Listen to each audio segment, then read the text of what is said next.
Daniel Ricciardo is in a difficult spot within Red Bull at the moment, as his seat at RB is now the only one of 4 that remains uncontracted at Red Bull beyond the end of this season. And to make matters worse, Red Bull's motorsport advisor Helmut Marko previously stated that the team intends to put Lawson on the grid, otherwise he is available for others to sign. Daniel, however, has slammed back at Helmut Marko and Red Bull over these statements. So, who is right and who is wrong? Have we seen the last of the Honey Badger? And will Lawson move on from Red Bull? With Max Verstappen and Sergio Perez taking over the senior Red Bull seats next season, the topic arose when Marko stated that pushing Lawson up to an RB seat at Daniel's cost next year may be a reasonable step, especially since he was brought back to fight for a Red Bull seat. The shareholders have made it clear that it is a junior team and we have to act accordingly, Marko said recently. The goal was that Ricciardo would be considered for Red Bull Racing with exceptional performances. That seat now belongs to Sergio Perez, so that plan is no longer valid. We will have to put a young driver in there soon. That would be Liam Lawson. The number 3 driver obviously got the message and has stated that he feels his performance in the 2024 pre-summer break races is critical to his RB Formula 1 career continuing. This week's statements by Red Bull motorsport advisor Helmut Marko have increased pressure on him. This is especially in reference to his RB teammate Yuki Tsunoda, who has outperformed the Australian by 9 in points and will remain with the team until at least the end of 2025. When asked about Marko's comments, the Australian said, "I don't feel one way or the other about it. I still know that the overriding thing in this sport is performance. That's it, and that's what will give me my best chance of staying here. I know that.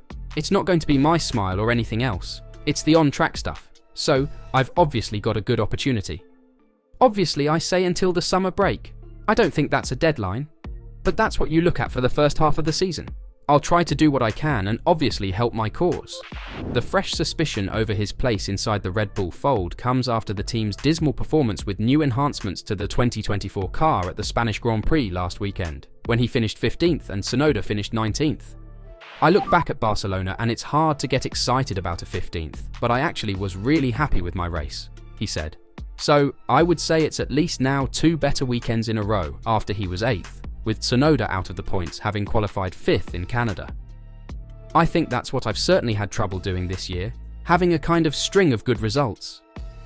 2 still not enough, of course, at least for where I want to be, but now we have more ahead and so I definitely have a chance to get into the summer break with some momentum. And on the helmet stuff, yeah, honestly it's fine. It doesn't change, let's say, what I'm going to do." In the same press conference at the Red Bull Ring, he said he's sure the qualifying 5th in Montreal made Helmut smile. He added, "If I can do that a few more times, I'm sure I'll make him smile. It's still so heavily on performance and yeah, I'll just keep focus on that." Daniel also stated he has no alternative choices for remaining on the F1 grid in 2025 if Red Bull chooses to surrender Lawson his RB spot. "Do I have other options? I would say no," he said. "I mean, I don't know. I'm not to be stubborn or arrogant about it, but I'm not looking anywhere else. I've said it, I really do enjoy being back in the Red Bull family. I weirdly do enjoy sometimes a little bit of pokes from Helmut because I think it can also be a way to get me a little bit fired up and try to get the best out of me. So yeah, in short, on options to race elsewhere, no." The conclusion of 2024's Red Bull management fight complicates his future even further. Horner, however, is his biggest fan, but if Horner were to leave, could Daniel go as well?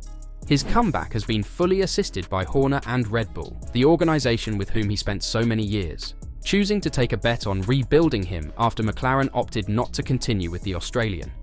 Christian Horner famously stated that Red Bull nearly didn't recognise the driver they received back at the start of 2023 and had to work on helping him relearn habits he'd picked up during his time at Renault and McLaren. Has Red Bull's consistent backing helped him restore his confidence, and what does it mean for his future?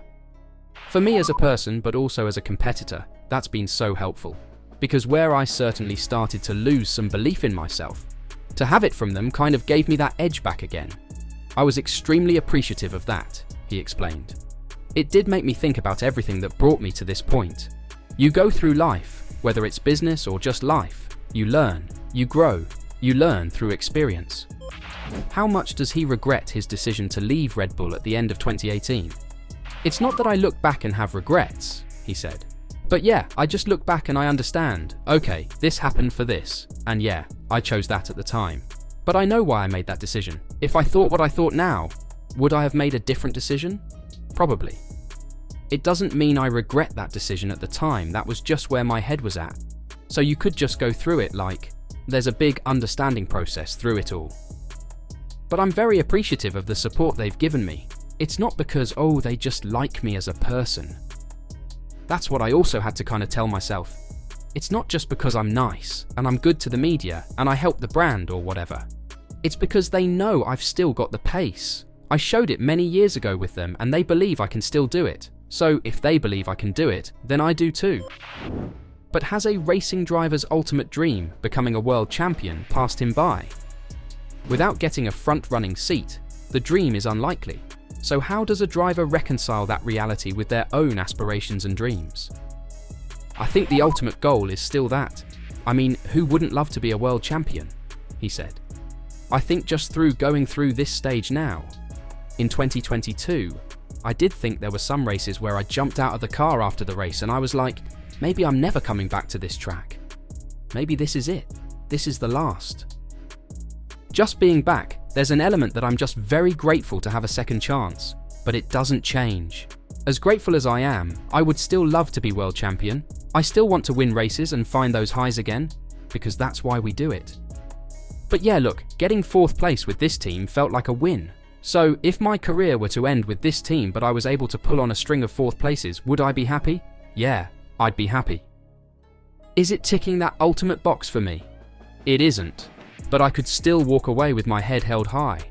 But I don't know, even when I say that, I still feel it's probably like the retirement thing deep down.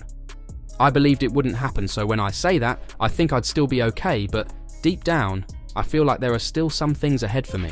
The first step towards making that a reality is getting a spot with the Red Bull racing team, maybe rejoining with friend and former teammate Max Verstappen to reignite the powerful driver combination that the Milton Keynes-based team enjoyed for several years. Given the first quarter of 2024, does he feel ready to rejoin RBR, or has the opportunity passed? Yeah, absolutely, I'm ready, he said. I don't think it's slipped away. Obviously, I don't know what will happen. Of course, I need to do some things like I did in Miami and do that more often. But I think last year was the biggest sign I needed when I jumped in that car and after 7-8 months on the couch put in the lap I did. That was everything I needed. I just saw it with the team around me. I saw the smile on Christian's face. It was just that big, what if? And I was able to do what we all thought I could still do. And that was like, okay, obviously no guarantees, but I would love to be back there one day, and we'll see. I'll keep pushing for it. What do you think? Could Daniel Ricciardo really return to Red Bull one day? Or is he just talking himself up? After all, he think his first part of the 2024 season was good enough to show he can drive a Red Bull, this all while Helmut Marko has almost written him off. So, who is right according to you? Let me know your thoughts in the comments down below.